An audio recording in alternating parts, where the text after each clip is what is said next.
Y mire, vamos a entrarle al análisis, sobre todo pues los efectos que puede llegar a tener en la salud un apagón de esta naturaleza, de estos que hemos estado viendo y que bueno, afortunadamente en algunas regiones del país han durado poco. Sin embargo, no garantiza que esto pueda durar mucho tiempo en el transcurso del día, inclusive se pueda extender en el transcurso de esta semana. Y para platicar de esto, yo agradezco que esté con nosotros el director de Salud Pública Municipal del Estado de Durango, el doctor César Cardoza Torres. Doctor, qué gusto saludarlo, muy buenas tardes. Hola Miguel, muy buenas tardes. Gusto en saludar a su auditorio también. Doctor, saludarlo, mencionarle, bueno, ¿cuál es?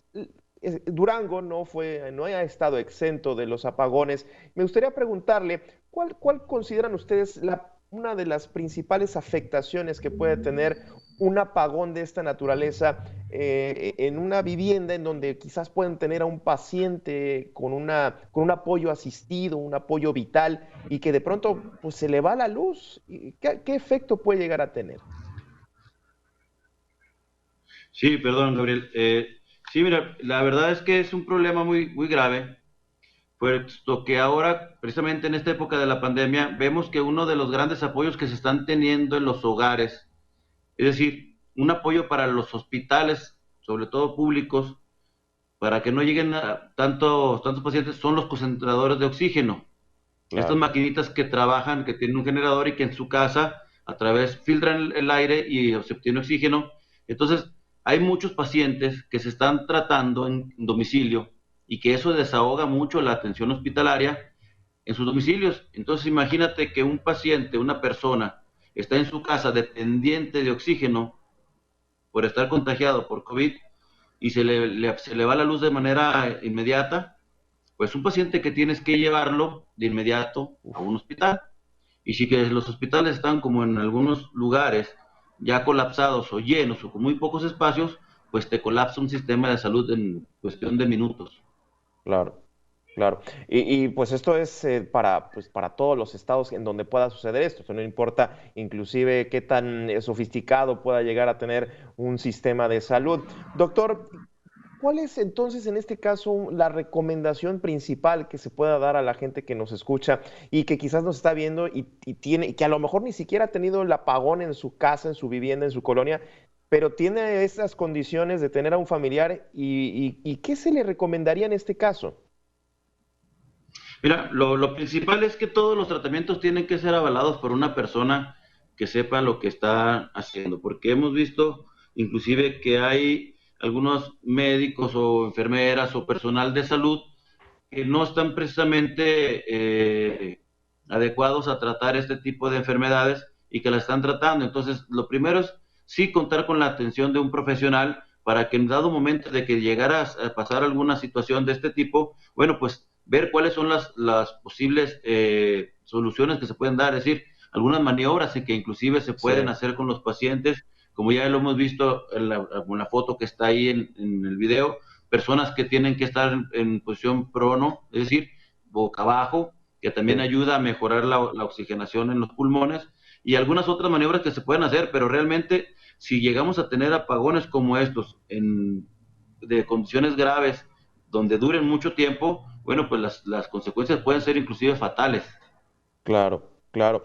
Interesante, sobre todo porque ya se ha visto estas personas que están inclusive buscan una especie de entrada de dinero, se ofrecen como enfermeros o enfermeras especialistas cuando no lo son y deben de tener conocimientos muy específicos, sobre todo en la atención al COVID, en la atención a la enfermedad respiratoria, ¿no, doctor? Sí, así es. Desgraciadamente, pues vemos gente que son, pues hay oportunistas como lo hay en todas partes. Entonces, sí, pues decirle a la gente que se encuentra ante un problema de este tipo, pues que sí busquen la atención de una persona que esté calificada, que sea certificada, que sepan que cuentan con su documentación que respalde lo que ellos están ofreciendo, el servicio que están ofreciendo, es decir, en este caso un servicio de salud, pues para que no tengamos también algún otro tipo de problemas que lamentar cuando a lo mejor cuando se acude o se hacen algunas acciones a tiempo, bueno, pues no se llegan a cosas, a situaciones fatales. Claro. Doctor, me gustaría también preguntarle cómo ha estado en esta última semana, ya estamos casi por cerrarla, precisamente el tema de los apagones y la salud pública. ¿Han tenido ustedes algún tipo de afectación, alguna reacción de la población que también se ha visto afectada en este sentido? Fíjate que afortunadamente aquí en Durango hubo algunos municipios, sobre todo del norte, que tuvieron algunos problemas de los apagones. Sin embargo, lo que es la capital, es decir, o las ciudades más grandes, que es donde se tienen los hospitales de mayor capacidad, afortunadamente no tuvimos este problema. Bueno, los hospitales públicos también, hay que decirlo, cuentan todos con un área de luz de emergencia, estas máquinas que generan generadoras de energía a través de combustibles. Y bueno, siempre que existe algún apagón en algún lado, estos centros se priorizan las áreas de urgencias y las áreas de Claro. terapia intensiva. ¿Y qué hacer, comentaba doctor, qué hacer en las zonas alejadas, en zonas rurales, que bueno, si de por sí no hay infraestructura, de por sí el acceso quizás a un centro de estos de salud de media atención, ¿qué se puede hacer en estos casos? Bueno, ahí pues, lo ideal sería, mira, nosotros hemos visto que aquí en Durango, las comunidades más alejadas, perdón, los hospitales que hay y sobre todo algunas presidencias municipales, lo que han hecho es, pues, comprar ellos algunos o conseguir algunos tanques de oxígeno, inclusive para el traslado de estos pacientes que requieran alguna atención. Y otros municipios han comprado inclusive también algunos concentradores de oxígeno, pues para prestárselos a la población. Te voy a decir que afortunadamente aquí en Durango la gran afectación se ha tenido en las ciudades más grandes, en donde tenemos centros hospitalarios, y los municipios más pequeños afortunadamente también no han sufrido tanto este tipo de contagios y han sido menos las afectaciones en estos lugares, sobre todo del área rural y la zona serrana. Una última pregunta, doctor, ya teniendo en cuenta que la crisis energética puede continuar, teniendo en cuenta los anuncios que hemos estado escuchando a lo largo de esta semana, inclusive todavía el día de hoy, ¿qué manera se van a estar tratando de programar para evitar algún tipo de afectación, inclusive pues que se pueda llegar de pronto de manera masiva gente afectada por los apagones que puedan llegar a los hospitales? ¿Cómo se están programando ustedes, doctor? Bueno, como se lo dije, lo que es el área de la salud pública, en los servicios de salud, bueno, pues tienen todas sus máquinas y se les tiene que dar mantenimiento a estos áreas donde se genera la electricidad por medio de combustibles, con los generadores o las plantas, las llamadas plantas de luz.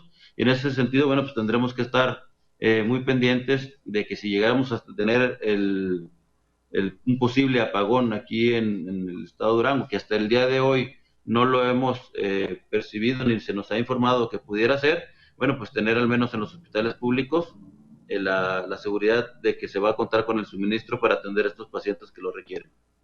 Pues muchísimas gracias, doctor, por esta información y sobre todo, pues a estar muy pendientes y atentos a cualquier tipo de situación que pueda generar un posible corte programado de energía eléctrica. Muchísimas gracias.